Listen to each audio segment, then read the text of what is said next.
São 10 horas e 33 minutos, estamos de volta e quero conversar com você, ouvinte, perguntar se você é daquelas pessoas que sentem muitas dores durante o dia. Pois é, a gente vai falar sobre isso, os tipos de dores. Você sabe diferenciar, por exemplo, a dor muscular, daquela dor que o pessoal fala é dor no osso, aquela dor, né, que não passa. Claro que existem vários tipos de dores e sobre isso a gente vai falar agora, conversar com o médico reumatologista Marcelo Cavalcante. Doutor Marcelo, seja bem-vindo aqui à CBN, bom dia. Obrigado, Caio, muito bom dia para você, bom dia para o pessoal que está em casa. Sentir dor é normal? Porque assim, depois de uma academia, de um treino muito forte, você vai sentir dor, não vai achar que não vai sentir. Mas são algumas situações específicas, né? É, exatamente. Essa dorzinha que a gente sente após um exercício muscular é aquela dorzinha do bem, né? Essa dor não faz mal, ela não é uma dor que a gente chama patológica, ela não traduz uma doença, nada do tipo. Agora, aquela dor que você sente, que atrapalha o teu dia a dia, que te impede de fazer suas atividades, que te impede de vestir uma roupa, que atrapalha até você se levantar da cama de vez em quando, isso é uma dor que tem que ser investigada, isso aí realmente não é normal. Então vamos lá para algumas situações, porque tem algumas doenças que também deixam você com essa dor. O pessoal tem chikungunya, fica com dor por um tempo, tem a endometriose, tem... O que mais? O que é que a gente pode citar aqui? São várias doenças. Na reumatologia mesmo são vários tipos de dor, como você bem falou, não existe só um tipo de dor. A gente tem várias doenças autoimunes que dão muitas dores articulares, as artrites, por exemplo, como a artrite reumatoide. Nós temos as tendinites, as bursites, todas essas doenças que a gente chama de partes moles também, que também causam muita incapacidade no dia a dia, dificuldade para realizar tarefas domésticas, dificuldade para segurar uma sacola de compras, por exemplo. E existem outras doenças que também causam dor, mas que não têm o problema delas diretamente ligado a uma estrutura física, como ligamentos ou tendões. O melhor exemplo que eu posso citar em relação a isso é a fibromialgia, que é uma doença que causa muita dor, muita incapacidade e que só que ela tem um outro tipo de dor que causa essa doença. Como é a dor da fibromialgia? Porque muita gente deve estar se perguntando, não tem nenhum exame, inclusive, que se faça para detectar. É um exame mais clínico, não é isso? Exatamente. A dor da fibromialgia é uma dor diferente das outras, porque essas outras dores que eu citei, elas são dores que a gente classifica como dores inflamatórias. Aquela dor que aparece quando a gente, por exemplo, bate sem querer na parede com o braço e fica roxo, inchado, fica vermelho, quente. Esse é um tipo de dor. Esse tipo de dor, ela responde bem a anti-inflamatórios, que é a dor das tendinites, a dor da artrose, a dor das artrites. Agora, a dor da fibromialgia, ela acontece por um outro motivo. A dor da fibromialgia, ela recebe um nome específico, a gente chama de dor nociplástica, porque a origem dela, ela não é uma dor inflamatória. A dor da fibromialgia costuma ser uma dor difusa, mal localizada. A pessoa, você pergunta para ela onde que dói. E ela não aponta para um lugar específico. Tipo assim, dói aqui no meu punho, dói aqui no meu cotovelo. Não é isso. Ela fala, doutor, eu não sei localizar direito. Dói toda essa região aqui. É uma dor como se fosse... As pacientes que têm fibromialgia, elas falam muito isso. É uma dor como se viesse de dentro para fora. Ela às vezes pode dar choque, pode dar contratura muscular, ela pode fazer vários sintomas. E é uma dor que não responde a anti-inflamatórios. E essa dor é causada por quê? Já se sabe? A ciência não sabe ainda? A gente foi tentado várias vezes e ainda está sendo estudado as causas da fibromialgia, de onde que ela pode vir. Até agora a gente não tem nenhuma resposta concreta para dizer qual é a origem. Mas a gente sabe bem que a fibromialgia, para acontecer, ela precisa ter um gatilho. Geralmente um gatilho emocional, porque as dores como a dor da fibromialgia, elas têm uma relação muito forte com o emocional.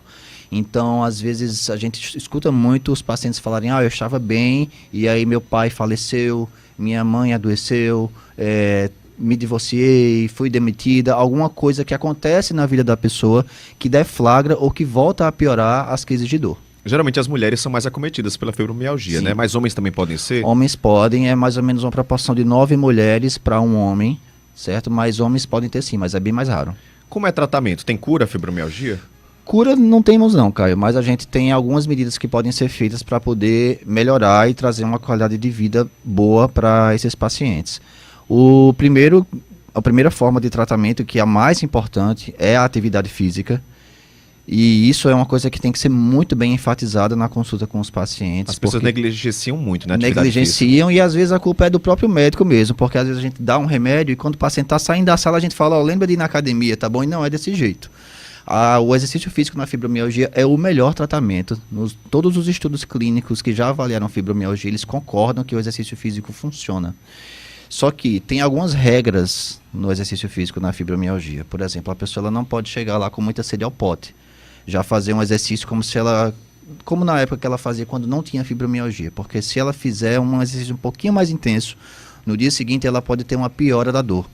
E se ela não souber disso, ela vai desistir de fazer o exercício. E isso não pode acontecer de jeito nenhum, porque o exercício é a melhor forma e a forma mais barata também de melhorar a fibromialgia. A gente costuma dizer que o paciente dá um passo para trás para dar 2 para frente, porque dali a alguns dias, algumas semanas, a dor vai estar mais aliviada. A gente também dispõe de algumas medicações para poder ajudar a controlar melhor essas dores, que não são nem medicações anti-inflamatórias e nem corticoides, tá? Porque nem opioides, como por exemplo a morfina, esse tipo de medicamento, porque eles não agem no problema da fibromialgia. E além do exercício físico e dos medicamentos, tem também a psicoterapia, que ajuda muito, porque como é uma doença que está muito atrelada a questões emocionais, então é sempre muito importante a gente recomendar, a gente pesquisar com o paciente, ver se tem alguma questão emocional envolvida, que geralmente tem, e encaminhar ele a um terapeuta para poder abarcar todas essas questões que a fibromialgia envolve. Doutor, alguns adolescentes sentem a dor do crescimento, tem isso também, né? O crescimento dos ossos é algo que deve se preocupar, é algo que como é que os pais podem lidar com essa situação?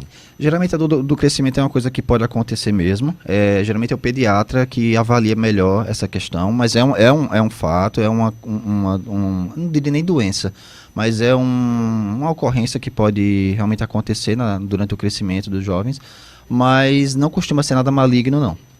E com relação à chikungunya, aquele pós do chikungunya, eu tenho certeza que tem ouvinte nos ouvindo agora que ainda sente dor de uma doença que foi 2, 3 anos atrás. E aí, o que é que faz? Como é que se vive assim? Dá para viver. É o seguinte, a chikungunya ela é uma doença causada por um vírus, na verdade, uma arbovirose, como a gente chama. Alguns casos de chikungunya, ali em torno de 20% a 25%, elas podem cronificar, ou seja, a chikungunya ela vai embora, mas as dores articulares ficam. A gente precisa avaliar bem esse paciente, porque ele pode ter só uma dor cronificada da chikungunya, mas ele pode ter desenvolvido uma outra doença, porque as infecções elas podem ser gatilhos para aparecerem doenças autoimunes, como por exemplo a artrite reumatoide que eu citei há pouco. Então a gente precisa examinar bem o paciente que vem com essas queixas para a gente, para ver se ele é só um paciente que está com a dor da chikungunya que permaneceu. Mas tem tratamento. A gente só precisa realmente examinar direitinho, fazer algumas perguntas, se a dor ela é mais intensa de manhã cedo, se dá muita rigidez, quanto tempo dura essa rigidez, que as pacientes falam muito isso. Eu acordo com a mão toda travada e eu não consigo me mexer de manhã cedo. Eu demoro 1 hora, meia hora para conseguir começar a fazer minhas coisas. A dor da chikungunya, ela costuma fazer isso também, mas tem tratamento. Então, muita atenção para você que está nos ouvindo agora, que sente dor pós-chikungunya. Pode não ser mais a chikungunya, pode ter desenvolvido uma outra doença, é importante procurar um médico. Exatamente. Reumatologista é o médico específico para isso. Sem dúvida, Caio. O melhor médico é o reumatologista. Queria agradecer então ao Marcelo Cavalcante, médico reumatologista, tirou dúvidas sobre dor. Gente, sentir dor a hora toda não é normal. Procure um médico, não ache que isso é normal. Dor de cabeça todo dia, né, a enxaqueca, dor no corpo, dor nos ossos. Procure aí um médico, vá se cuidar e pratique exercício físico. Coma bem, pratique exercício físico. Não tem essa está sempre em todos os combos que os médicos que vêm aqui falam isso. Não tem para onde correr, principalmente nas doenças reumáticas. O exercício físico é fundamental. Doutor, muito obrigado pela participação. Bom dia. Obrigado você, Caio. São 10h42, a gente volta já já com Condomínio.